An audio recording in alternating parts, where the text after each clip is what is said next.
It was a quiet summer morning, the kind where the sun filtered through the trees and the lake reflected the sky like a perfect mirror. My family was enjoying a peaceful breakfast on the porch, the aroma of coffee blending with fresh pine.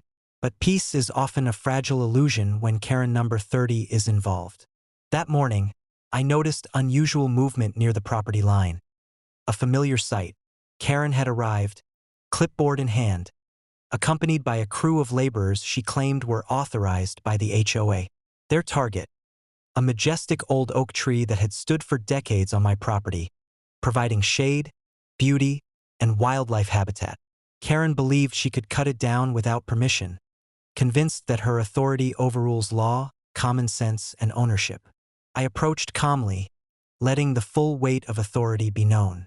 Stop immediately. This is private property, and that tree is protected.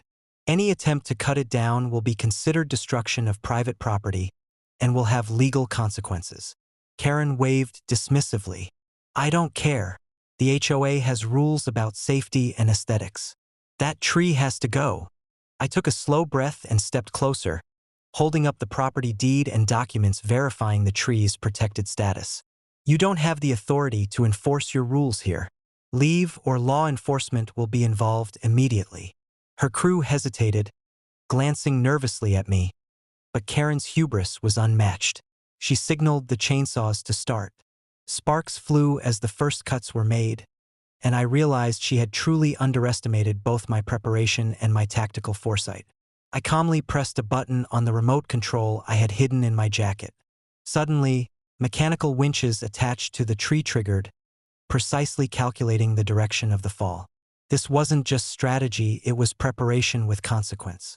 The tree, once felled, would not just fall.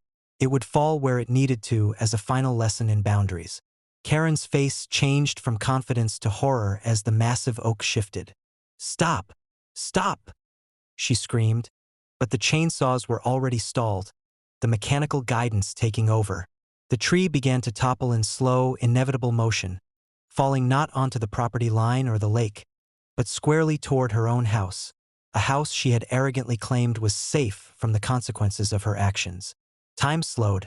My family watched from a safe distance as Karen's cries echoed through the trees.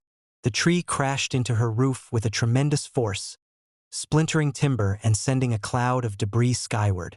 Her minions scrambled, realizing too late that their actions had not only failed but had backfired spectacularly. I stepped forward calmly, documenting every moment with my phone and security cameras, ensuring legal clarity. Consider this a lesson, I said evenly. Entitlement has limits, and trespassing with intent to destroy carries consequences.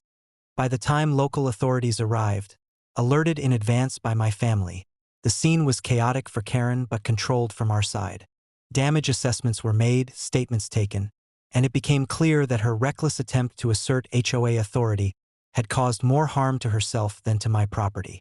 Later, as the sun set and the dust settled, the oak tree remained partially on my property, the remains of Karen's roof a stark reminder of hubris meeting preparation. My family gathered on the porch, watching the lake, reflecting on the day's events. The lesson was clear. Arrogance, disregard for law, and attempts to manipulate authority will always meet consequences when faced with strategy, preparation, and readiness.